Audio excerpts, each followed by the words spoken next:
Assalamualaikum warahmatullahi wabarakatuh. Alhamdulillahilladzi khalaqal alama min ghairi iqtibas wa arsala sayyidal awwalina wal akhirin rahmatan linnas wa sallallahu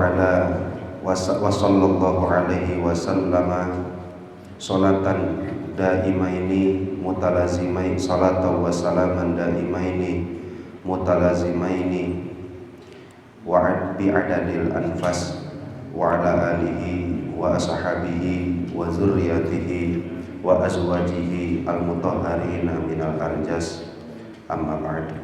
Qala Allah Ta'ala fi kitabihil karim wa huwa asdaqul qailin, bismillahirrahmanirrahim, wa idza sa'alaka ibadi anni fa inni qarib ujibu da'watad da'i idza da'ani falyastajibu li wal yu'minu bi la'allahum yarshudun. Al-ayat, sadaqallahul azim. Wa qala fi du'a rabbi shrah li sadri wa yassir li amri wahlul 'uqdatam min lisani yafqahu qawli.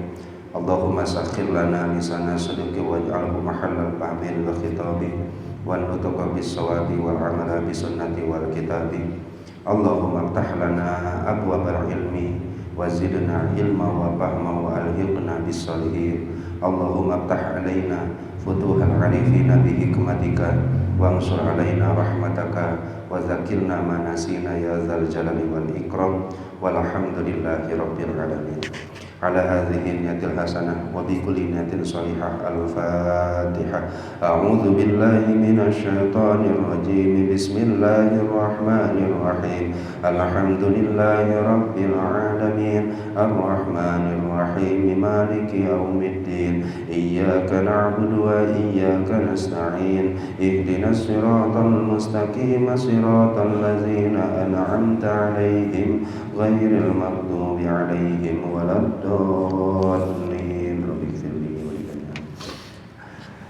Bismillahirrahmanirrahim. Qala mu'allifu hadzal kitab rahimahullahu ta'ala wa nafa'ana bihi wa bi 'ulumihi wa 'ala alaina min barakatihi wa karmatihi. Allahumma waffiqna li sabati shawab wa janibna zayga wa irtiyab wa nafa'na wal muslimina bima hawa hadzal kitab.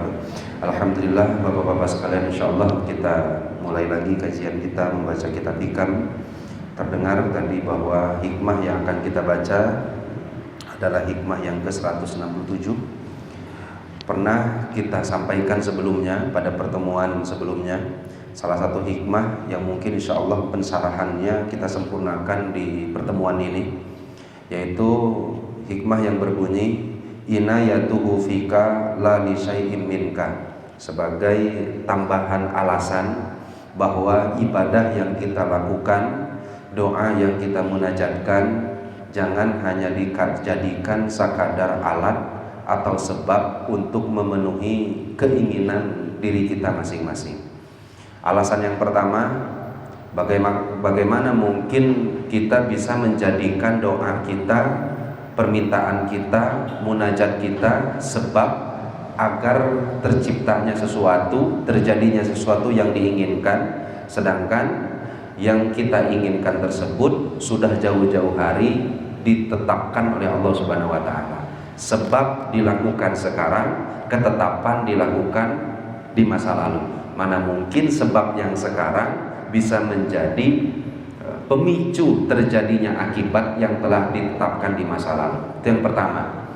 Yang kedua, alasan kenapa jangan sampai sholat kita, ibadah kita, taat kita dijadikan sebab dan alat semata untuk memenuhi hawa nafsu, tapi diperintahkan memang murni ibadah kita, sholat kita, taat kita satu hanya untuk nyumponan hak-hak ketuhanan, memenuhi hak-haknya, hakkur rububiyah, haknya Allah sebagai pencipta kita.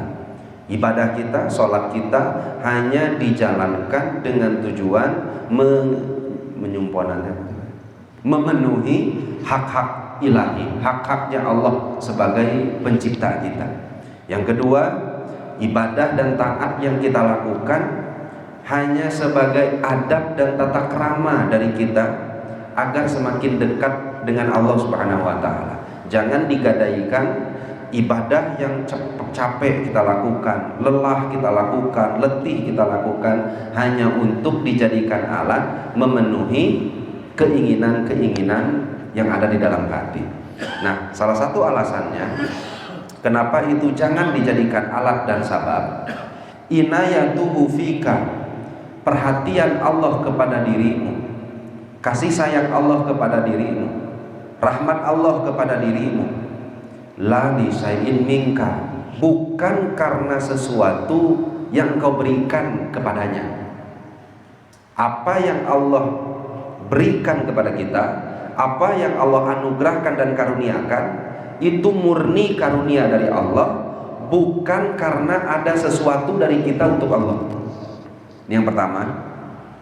Kalaulah kamu masih menganggap bahwa sesuatu yang kamu dapatkan dalam hidup adalah hasil jerih payahmu, hasil letih dan tekunnya engkau berdoa, serta sholat dan lain-lain yang engkau lakukan, maka aina kunta, di mana sholatmu, di mana doamu, di mana munajatmu, hina wajahatka inayatuhu wa qabalatka riayatuhu lam yakun fi azalhi ikhlasu amal wala wujudu ahwal. Ketika engkau mendapatkan kasih sayang Allah, ketika engkau dijaga dan dipelihara oleh Allah, padahal pada saat itu engkau belum bisa sholat, belum bisa berdoa, belum bisa bermunajat ketika berada di dalam rahim ibu. Andaikan anugerah yang sekarang ini karena sebab engkau memberikan sholat kepada Allah, akhirnya Allah memberikan kamu rezeki, kira-kira di mana sholatmu ketika Allah tetap menjagamu, sedangkan engkau belum bisa sholat, belum bisa munajat di dalam perut ibumu? Atau bahkan jauh-jauh hari ketika kita berada di alam ruh yang kita tidak bisa memilih mau diwujudkan atau tidak oleh Allah, mau diwujudkan ke alam dunia atau tidak oleh Allah, di mana sholatmu, di mana doamu, di mana munajatmu? Padahal sampai sekarang semua runtutan dan rantaian itu kamu lewati masing-masing dengan sempurna. Dari alam ruh turun ke alam rahim, dari alam rahim turun ke alam dunia, nanti dari dunia masuk lagi ke alam barzah, setelah dari barzah masuk ke akhirat. Semua yang kita lakukan dalam perjalanan hidup hanyalah menjalankan semua yang telah ditetapkan oleh Allah Subhanahu wa ta'ala. Nah, kemudian bal yakun hunaka illa mahdul ifdali wa wujudun nawali. Jawabannya hanya satu, bukan sebab doamu, bukan juga sebab ibadahmu, bukan juga sebab letih dan capek taatmu, tapi semua murni karena anugerah dan kasih sayang Allah kepada hambanya. Nah, ini hikmah yang ke-167. Ya, mungkin kalau sudah mendengar sudah bisa dipahami mungkin ya Pak. Ya, kalau sudah bisa dipahami ya kita tutup saja shadaqallahul azim aja ya. Tapi kita perlu kita akan sinkronkan dengan beberapa hal, dan nanti insya Allah kita akan sebutkan sebenarnya doa yang dimaksud jauhlah seperti doa-doa kita. Kalau doa kita kan kebanyakan masih doa yang berhubungan sifatnya dengan duniawi, atau mungkin doa yang kita lantunkan kepada Allah lebih banyak isinya itu masalah rezeki. Doa yang kita lantunkan masih banyak masalah tentang kehidupan kita di dalam dunia ini. Tapi yang dibahas di sini ini lebih mengena kepada orang yang lagi berjalan menuju Allah, dia berdoa ingin dijadikan kekasihnya. Nah, ini doa yang semacam ini bisa dijadikan sebab enggak seseorang menjadi wali. Cara orang kan saya teh ingin jadi wali meureun, ya sudah kita berdoa. Tapi ditegur oleh Syekh Ibnu Athaillah As-Sakandari, jangan doa yang kamu jadikan alat untuk bisa menjadi kekasih Allah itu penghalangnya. Ya terus ya gitu nggak sesuai ulah ngadoa, ulah oke. Jadi kumaha ngadoa salah, nggak ngadoa juga salah. Kenapa? Ya karena ngedoa dijadikan alat untuk keinginanmu, ini bukan ibadah. Ya sudah, saya nggak berdoa saja. Bukan nggak berdoa, tapi kamu tetap berdoa dengan adab dan sesuai dengan apa yang Allah perintahkan. Nah ini maksudnya apa ya? Jadi jangan sampai kita bahas ini, oh berarti sholat itu nggak ada pengaruh sama sekali dengan rezeki. Pada hakikatnya iya. Karena kalau sholat berpengaruh kepada rezeki, harusnya orang-orang yang nggak pernah sholat nggak boleh makan. Tapi buktinya yang lebih kenyang daripada kita yang sholat adalah orang yang nggak sholat. Laras tetap. Harusnya kalau taat itu berpengaruh dengan kejayaan dunia, Kanjeng Rasul itu harus orang yang paling jaya. Tapi buktinya yang paling jaya terdengar ke kuping kita adalah Haman, Fir'aun, siapa lagi? Namrud, adalah orang-orang yang notabene-nya kafir. Bahkan punten Korun yang sampai dibalikan ke seluruh hartanya, sampai katalah dugi ka ayeuna, kalau bapak nemu harta nggak terduga digali di dalam, disebutlah harta. Nah, Karun itu nama orang, karena saking banyaknya dia hartanya, kufur kepada Allah, dibalikkan, diazab oleh Allah Subhanahu Wa Taala. Nah sehingga secara hakikat ya harus kita kaji. Ini sebenarnya kumaha ya, udah kalau gitu mah ya udah wes sekalian nggak sholat. Kalau sholat nggak berpengaruh terhadap rezeki, ya udah wes sekalian nggak sholat. Ya salah juga, karena sholat perintah Allah. Terus kudu kumaha tuh? Sholatlah sesuai dengan sholat yang diinginkan oleh Allah. Sampai sini bisa dipahami.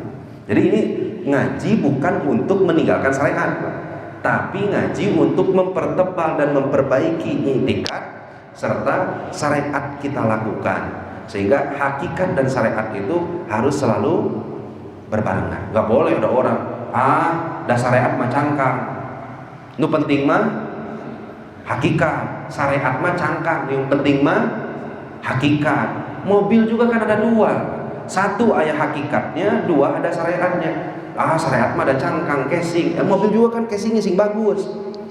Banyak casing na hancur, penyok-penyok tadi bener ke. Nu penting mah mesin we. Mau Pak seperti itu? Yang penting mah mesinnya bagus, kan baik, cover nama jelek, oke. Ya nggak boleh. Ya sudah, kita mah bener we casingna, kan baik rusak-rusak oke mesinnya. Mau juga kayak gitu Pak? Enggak.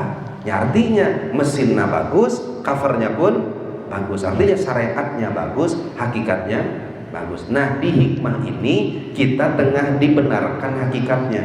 Jadi nanti jangan sampai salah paham ketika Bapak nanti, kan Allah berfirman seperti ini, kan Allah berfirman seperti ini. Nah asa nabrak, beda sudut pandangnya, yang satu syariat, yang satu lagi hakikat. Oke Pak, coba kita bacakan sarahnya.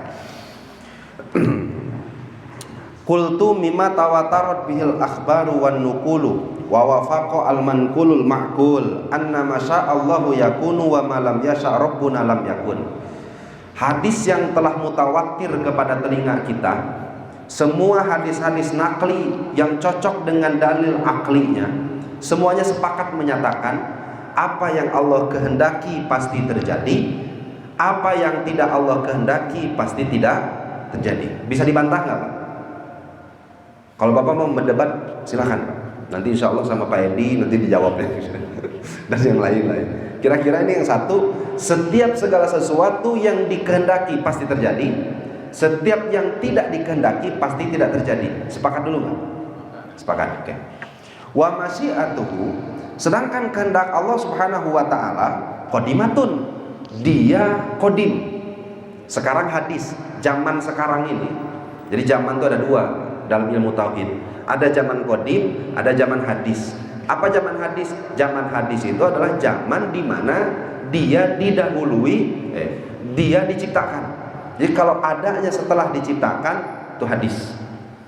Kemudian kalau ada tanpa melalui diciptakan disebutlah qadim. Nah pertanyaannya, kehendak Allah qadim atau hadis?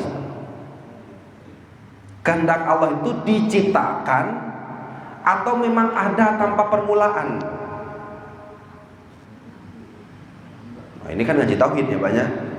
Itu ngaji tasawuf atau tauhid. Jadi memang kedakadinya Allah itu wujud kidam baqo mukhalafah lil hawadisi qiyamuhu bi nafsihi wa daniyat dan lain-lainnya. Salah satu sifat wajib di Allah adalah qidam. Apa itu qidam? La awwala lahu. Allah zatnya, sifatnya tidak ada awalnya, teu aya mimitina. Beda kan sama kita. Kita bisa bicara, ada mimitina. Allah mutakaliman kapan mimitina? Teu aya dan memang bisa. Udah.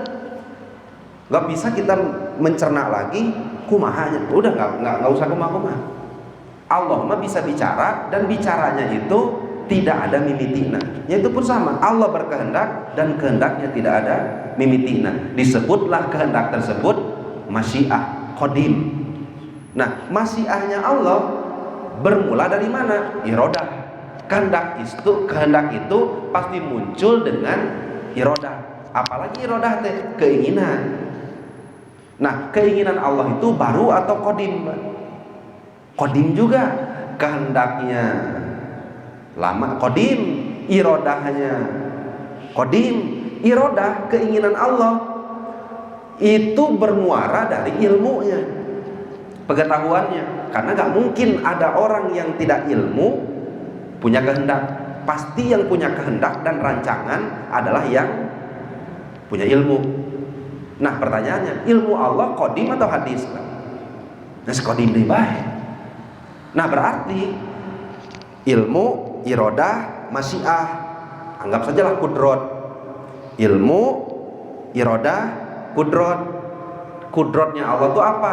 Tadinya bumi itu tidak ada, menjadi ada.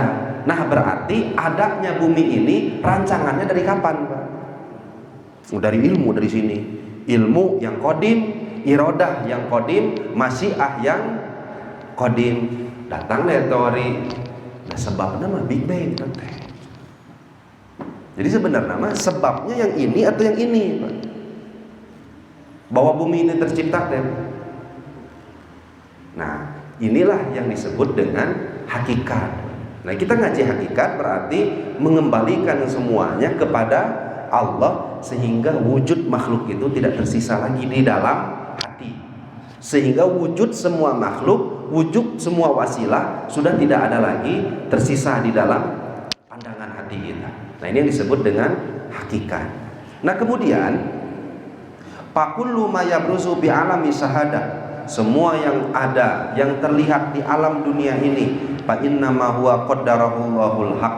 Semuanya telah ditetapkan, dipastikan oleh Allah Subhanahu wa taala. Sebagai dalil yang mendukung pernyataan itu adalah jafatil qalam wa tuwiyatis suhuf, kata Rasul. Pena itu telah kering, suhuf itu telah dilipat. Apa maknanya, Pak?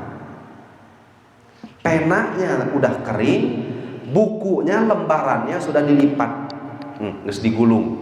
Apa maknanya, Pak? Berarti sudah, ini udah final, gak akan pernah berganti-ganti lagi. Udah ditetapkanlah oleh Allah teh. Di mana ini teh? Disebutlah indahu ummul kitab lauhul mahfuz. Nah berarti yang sekarang terjadi dalam hidup kita sekarang ini sudah ditetapkan atau belum? Sudah, bahkan jauh-jauh sebelum kita diciptakan. Ada satu ayat Allah Subhanahu wa taala dawuh dalam Al-Qur'an bahwa ma min nafasin tubdihi illa walahu qadarun yumdi. Setiap napas yang kita hembuskan, maka pada setiap napas yang kita hembuskan itu ada takdir Tuhan yang berjalan. Benar benar. Nyalas namun tos gitu. Beres. Ini untuk bab hakikatnya. Nah sehingga kalau kita sudah yakin dan paham betul itu, maka doa ini bisa nggak Bapak jadikan alat untuk mencapai ini? Udah nih, kita kan udah beres mengaji hakikatnya, udah beres ya Pak ya. Oke, secara hakikat doa yang kita lantunkan sekarang ini bisa nggak jadi alat supaya A ini ada? Insya Allah kan udah beres ya tadi. Sekali deh ya Pak ya.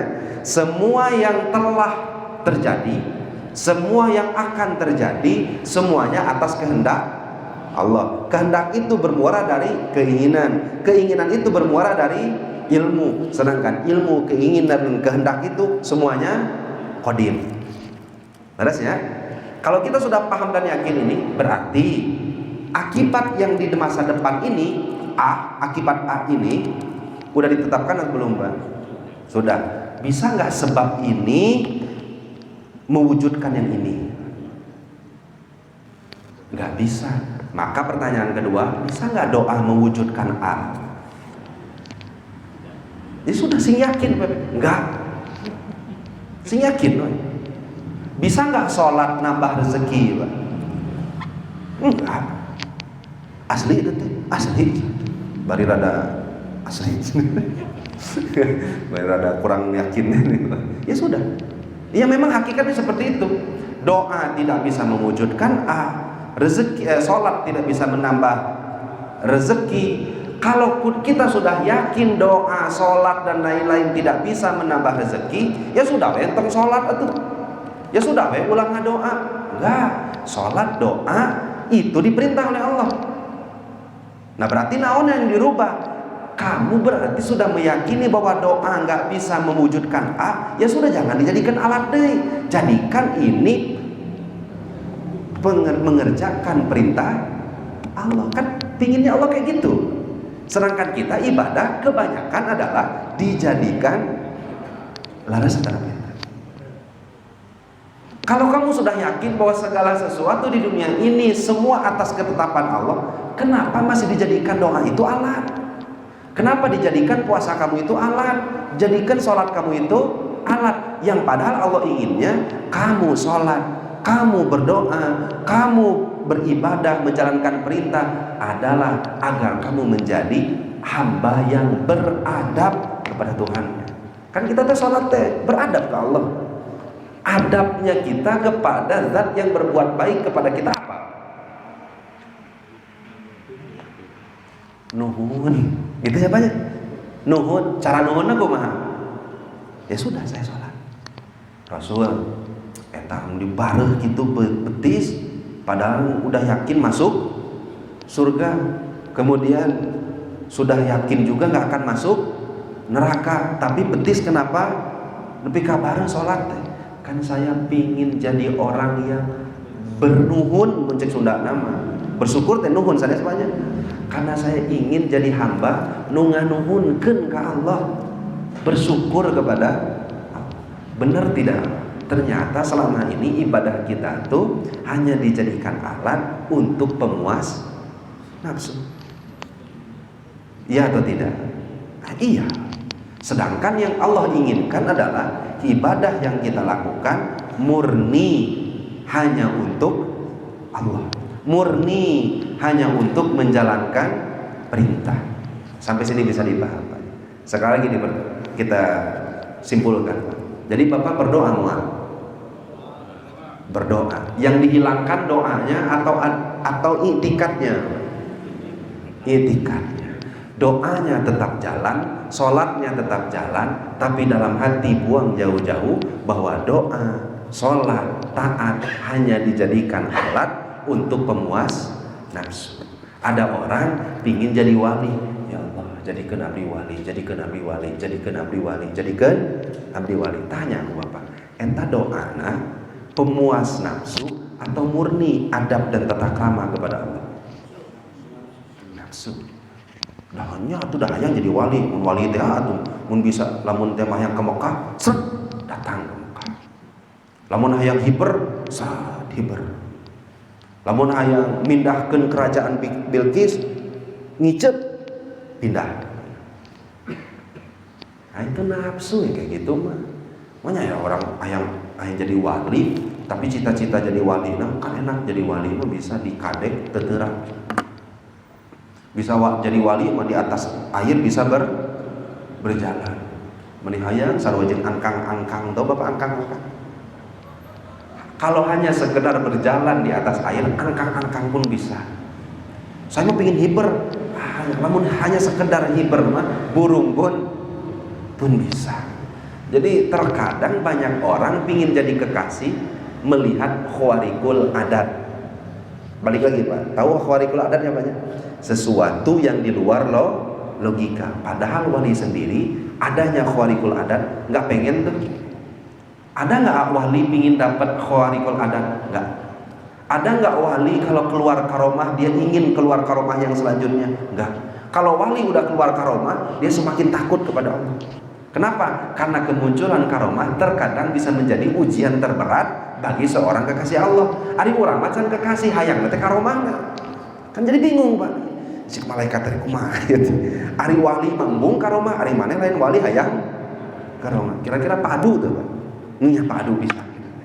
Nah, sehingga Bapak-bapak sekalian, andaikan Bapak kalau sudah bisa melenyapkan semua sebab dalam bab hakikat, melenyapkan sebuah sebab hanya dikembalikan kepada Allah, insya Allah makom tersebut makom kekasih Allah. Sekali lagi ya banyak, sekali lagi. Andaikan Bapak di dalam hati sudah bisa melenyapkan sebab, eta budak pinter kunaon ya ku Allah. Tapi kan ku Bapak diurukan, saya mah hanya dijadikan alat untuk Allah untuk menjalani yang ditetapkan oleh Allah. Eta budak bisa gede gitu, eta usaha dibiayai kok Allah. Eta geuning Bapak nu usaha. Saya itu hanya kaki tangan Allah, digariskan oleh Allah untuk menjadi wasilah agar anak saya hidup. Semuanya dikembalikan baik ke Allah. Gak ada saya, gak ada aku, gak ada aing. Semuanya hanya Allah. Nah, sehingga orang yang sudah sampai seperti ini intikannya, insya Allah sudah berada di ranah kekasih Allah Subhanahu wa taala. Nah, ada ciri kalau orang sudah ada di ranah kekasih Allah. Ada apa ciri? Nah, bisi di sini ada wali tapi nggak sadar wali. Nah, ini diingatkan oleh kiainya langsung, oleh musonifnya langsung. Maka walihadza lam yaltafid qalbul arif li khaufin wala rajain. Satu, kalau sudah orang menjadi arifin, orang yang hatinya berhakikat, jadi tugas kita cuma dua. Hati kita berhakikat, batin kita berhakikat, badan kita bersyariat. Sekali lagi Pak ya, hati kita berhakikat, badan kita bersyariat. Jangan salah pasang. Nah, kalau sudah seperti itu, maka masuklah ke ranah yang minimal orang soleh lah. Kalau nggak disebut kekasih gitu, masuk ke ranah orang soleh. Kalau sudah orang soleh, bakal kumaha gitu hatinya sudah tidak lagi takut masa depan. Kemudian wala rojain, hatinya pun tidak pernah lagi punya harap hanya selain kepada Allah Subhanahu wa taala. Tidak ada takut, tidak ada harap kecuali kepada Allah. Kan kita tahu ilmunya apa, tapi bisa nggak kita amalkan sehari-hari? Ya susah. Jadi kunci nama geus aya tapi belum bisa kita amalkan sehari-hari. Ya kenapa? Ya karena syariat kita belum layak disebut kekasih Allah. Lanjut banyak. Kemudian dari sekian banyak, ini Sayyidina Ali pernah ditanya, saya bacakan dulu Pak sebelum kita sebutkan beberapa ciri kekasih Allah. Sayyidina Ali pernah ditanya, dan kemudian pertanyaan ini saya coba ajukan ke Bapak. Ada orang bertanya kepada Sayyidina Ali, waqila li aliyin karamallahu wajhah, hal arabtallahu bi Muhammadin au arabta Muhammadan billah. Pertanyaannya, Bapak-bapak sekalian, kenal Allah melalui Rasulullah atau kenal Rasul melalui Allah? Sekali lagi banyak. Ya, ada yang nanya, orang iseng nanya ke Sayyidina Ali. Ya, alhamdulillah banyak ada orang iseng nanya, itu jadi ilmu buat kita. Yang iseng batur mah ilmu. Orang mah kan serius lagi tak ilmu. Batur mah iseng ilmu, orang serius itu ilmuwan. Apa kata yang iseng? Nanya ke Sayyidina Ali. Sayyidina Ali, engkau kenal kenal Allah itu melalui Nabi Muhammad atau kenal Nabi Muhammad melalui Allah? Bapak yang mana?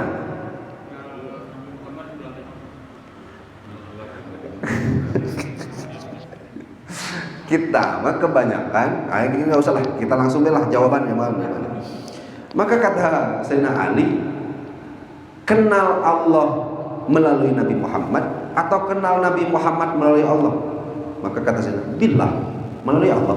Artinya aku kenal Nabi Muhammad melalui Allah. Kemudian billahi a'rafu. Kemana? Sekedap aja. Billah, lau arabtallaha bi Muhammadin, lau arabtullaha bi Muhammadin. Dilanjutkan jawabannya. Andaikan aku kenal Allah melalui Nabi Muhammad, kata Sayyidina Ali.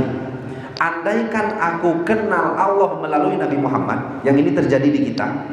Kita itu nggak kenal Allah kecuali kenal ulama.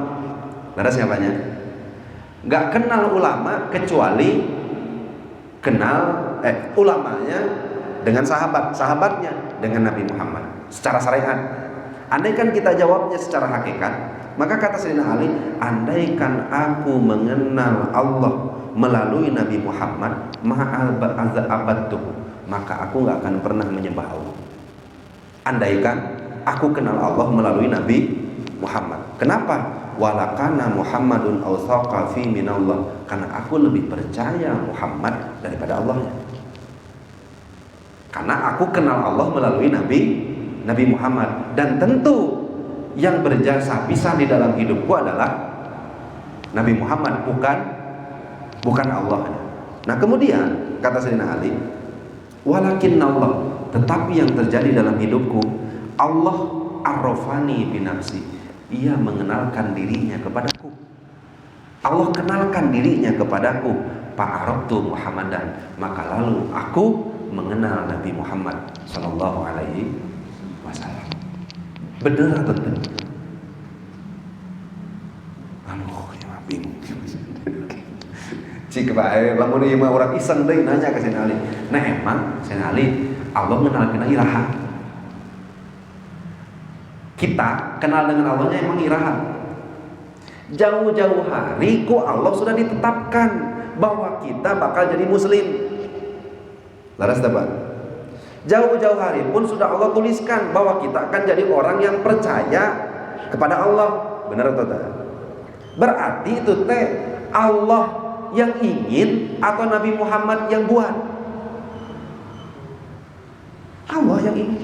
Artinya Nabi Muhammad hanya menjalankan sesuatu yang telah ditetapkan oleh Allah Subhanahu wa ta'ala. Maka jawaban Sayyidina Ali, aku mengenal Allah karena Allah mengenalkan dirinya kepadaku, makalah aku kenallah Nabi Muhammad Sallallahu Alaihi Wasallam.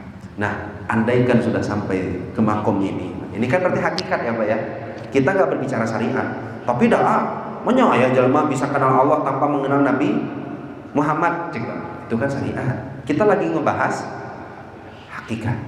Nah sehingga semakin tinggi pengenalan seseorang kepada Allah, maka akan ada perubahan dalam batin dan rohaninya. Mari kita lihat, Pak. Paminhum man yaglibu alaihil paminhum man yaglibu alaihil haibah wal haya. Orang yang semakin kenal, semakin dekat dengan Allah, semakin takut, semakin segan dengan Allah. Ini ciri yang pertama. Orang yang semakin takut, semakin segan kepada Allah. Yang selanjutnya, wa minhum may yaglibu alaihi syauqu wal istiyaq. Orang yang semakin kenal, semakin dekat dengan Allah, semakin rindu hendak bertemu. Semakin rindu. Kira-kira dari dua ciri ini udah ada belum? Oke, lanjutlah sugan katilu. Ini banyak sekali dari beberapa. Ini saya bacakan dulu yang kedua. Waqala Asiri, dalam salah satu makolahnya Imam Asiri, beliau berkata gini, ajallu maqamil arif asyauqu billah. Makom seorang yang tertinggi di wilayah kewalian, di wilayah kekasih Allah adalah orang yang hatinya selalu rindu dengan Allah. Ini wilayah yang tertinggi. Jadi kalau kita pernah takut kepada Allah, ya itu salah satu sifat rohaninya orang yang dekat dengan Allah. Tapi pertanyaannya, bisakah kita mengkontinyukan rasa takut itu? Karena orang yang dekat dengan Allah, rasa takutnya itu selalu sama. Mau dapat musibah, mau dapat nikmat, takutnya terus. Nah, kata Imam Asy'ari, orang yang makomnya tertinggi, terbaik di dalam golongan arifin adalah hatinya yang selalu rindu kepada Allah. Kemudian yaqulullahu tabaraka, Allah pernah berkata dalam hadis qudsi, inna li ibadan min ibadi, aku tuh punya golongan hamba, kata Allah, yang mudah-mudahan kita masuk di dalam. Uhibbuhum wa yuhibbuni, yang aku cinta mereka dan mereka cinta aku, kata Allah. Wa astaqu ilaihim wa yastaquna ilayya, aku rindu dengan mereka, mereka pun merindukanku, kata Allah. Wa adzkuruhum wa yadhkuruni, aku selalu ingat mereka, mereka pun selalu ingat aku. Ini golongan hamba Allah. Wa anzuru ilaihim wa yanzuru ilayya, dan aku selalu menatap mereka, mereka pun selalu menatapku, kata Allah. Kemudian man salaka tariqahum ahbabtuhu, kalau ada orang yang mengikuti jejak mereka, aku pun akan cinta kepada mereka. Yang ikuti, jangan jadi dulu, yang ikuti jejaknya saja Allah cinta. Tapi waman adalah anhum maqattuhu, kalau ada orang yang berani berpaling dari mereka, memusuhi bahkan, maka aku akan membenci mereka. Sampai-sampai Allah pernah tahu, barang siapa yang memusuhi kekasihku, maka dia mengizinkanku untuk memeranginya, memproklamirkan berperang denganku, betul. Nah, pertanyaannya, dari sekian banyak yang kumpul di sini, atau sekian banyak orang yang berdampingan dengan kita tahu Pak, kita tahu nggak yang kekasih yang mana? Tahu nggak kita Pak, yang wali yang mana? Oh, itu yang diudang-udang? Enggak juga. Oh, berarti itu anu cumpang camping. Oke. Okay. Aya nu cumpang camping teh kekasih Allah. Aya oke nu memang edan aya. Aya anu make udang-udang teh kekasih Allah, ada juga yang make udang-udang teh model ada. Nah, sehingga kita nggak tahu yang kekasih mana, yang nggak kekasih mana. Apa hikmahnya? Hikmahnya agar kita tidak mudah merendahkan orang lain. Bisi yang direndahkan, dihinakan wali. Ini bisi. Kemudian ditanyalah oleh para malaikat, wama alamatuhum ya Rabbana, ya Allah, kekasih-kekasih yang engkau cintai dan mereka cinta kepada engkau ingat, mereka pun ingat, itu ciri-cirinya apa aja? Nah ini Pak, yura'una dhalal bin nahari kama yura'ir ra'i asyafiq wa namahu, mereka menjaga siang seperti pengangon domba menjaga dombanya. Artinya waktu siang mereka jaga sebenar-benarnya, malam dijaga juga sebenar-benarnya. Nah, andaikan ada orang yang seperti ini, nah ini tingkat orang yang sudah sangat rindu kepada Allah, makom tertinggi. Jadi mudah-mudahan kita suatu saat mudah-mudahan dianugerahkan oleh Allah Subhanahu wa taala hal yang seperti ini. Selanjutnya, wa minhum may yaglibu alaihi sakinatu bil qalbi, semakin dekat dengan Allah semakin tenang hatinya. Ada loh yang semakin tenang, dihina tenang, dipuji tenang. Orang apa dihina ambak, dipuji bunga. Jadi hati kita tuh nggak bisa apa ya? Nggak bisa. Jadi robah-robah itu cepet hati kita. Tapi kalau orang dipuji ya gitu, dihina ya gitu. Kenapa? Karena mereka sudah mendapatkan ketenangan secara hakiki, yaitu ketenangan dengan Allah. Selanjutnya, mayaglibu alaihi tawadu wal khudu, semakin kenal Allah, semakin tawadu hidup, semakin rendah diri hidup. Ini semakin kenal ke Allah, semakin tawadu. Asa teu pangaingna, asa pang pinterna, asa pang ieuna, asa pang ieu, teu, enggak ada yang kayak gitu. Semakin kenal Allah, semakin tawadu. Kenapa? Karena dia tahu betul bahwa kelebihan yang dia punya hanya titipan, nggak ada usaha dari dia. Semakin tawadu hidup. Selanjutnya, yang lebih hebat, yaitu mayaglibu alaihi manittasa'a ma'rifatuhu wa yakhudu biharat tauhid fala yaqdiruhu mayaglibu alaihi dahsu wal hayyarah. Semakin kenal Allah semakin bingung. Ya, semakin kenal dengan Allah semakin bingung. Ini mah bisa kita dapatkan ketika kita ngaji tauhid. Semakin Bapak mendalami Allah, semakin pasti bingung. Iya atau tidak? Jadi dia kata para ulama, Allah itu awal, tapi nggak ada awalnya. Kumaha aku Bapak dipahami? Lain wa bako itu Allah itu akhir tapi tak aya tungtungna. Kumaha Bapak memahaminya? Aya gitu ya. Allah itu berbicara, tapi bicaranya harus beda dengan makhluknya. Kalau kita bicaranya pakai huruf. Kalau kita bicara, seminimal ada suaranya. Berarti huruf dan suara boleh nggak di Allah? Nggak boleh. Tapi Quran ada suara ante. Quran ada huruf nanti Pak? Ada. Bingung tuh Pak? Kalau bingung, udah makrifat we atas namanya. Itu bingung tina makrifat atau bingung tina Nah sehingga semakin bingung seseorang terhadap Allah, semakin dekat seseorang, semakin bingung hidupnya. Semakin bingung memahami Allah. Maksud saya. Nah sehingga coba kita baca lagi. Pakola ba'duhu. Sebagian ulama-ulama yang hebat, yang alim, mereka berkata, a'rafun nasi billah asyadduhum tahayyuran fi. Orang yang paling hebat makrifatnya kepada Allah adalah orang yang paling bingung tentang Allah.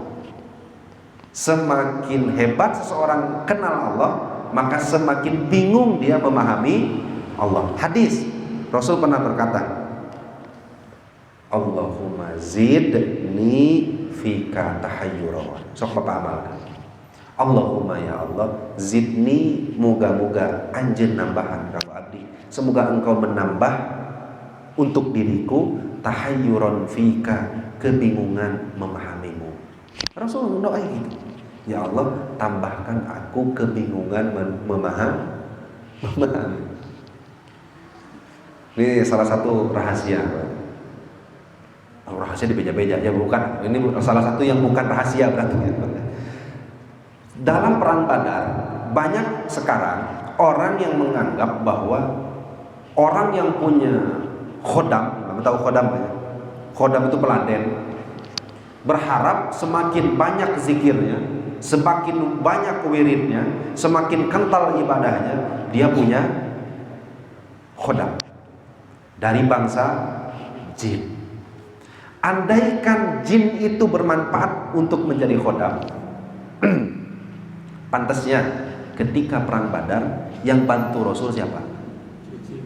Jin. Tapi buktinya malaikat. Nah sehingga bapak-bapak sekalian, ada orang yang pokoknya mau birid ini ke dapat khodam ieu, ke wirid ieu, ke khodamna ngaranna ieu.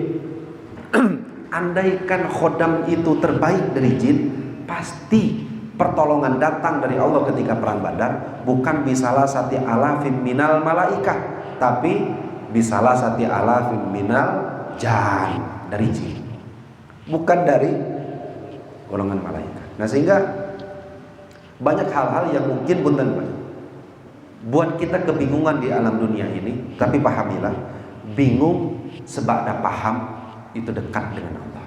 Lagi apa ya? Bingung sebab paham berarti dekat dengan Allah. Jangan bingung timimiti. Bingung aja kita paham geus bingung ya, itu mah bukan ciri marifat. Bisi ke bapak akon-akon keluar masjid, alhamdulillah saya marifat. Karena setiap ngaji tasawuf saya bingung. Ini harus bingung sebab paham pasti dekat dengan Allah Subhanahu wa taala. Panginten sakitu Pak, mudah-mudahan sing ada manfaatnya dan insyaallah di pertemuan yang selanjutnya, nih punten Pak, kalau bisa pertemuan selanjutnya hadir Pak. Tapi kalau nggak bisa pun lihat nanti di YouTube-nya. Kenapa? Karena ini sebagai jawaban juga. Kalau kalau sholat tidak bisa memunculkan rezeki, kalau doa tidak bisa mewujudkan yang diinginkan, kenapa tetap berdoa? Ya sudah, kita tinggalkan saja. Dijawab lagi di hikmah yang selanjutnya. Nah, sehingga hikmah yang selanjutnya ini kaitannya penting sekali. Mudah-mudahan semuanya nanti bisa. Panginten segitu banyak. Mudah-mudahan sih ada manfaatnya.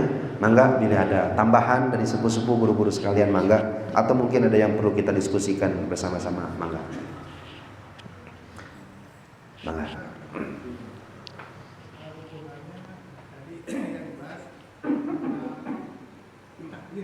Takdir.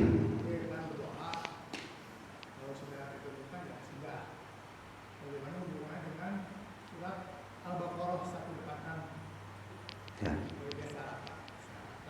Yang tadi saya baca ya. Minggu depan.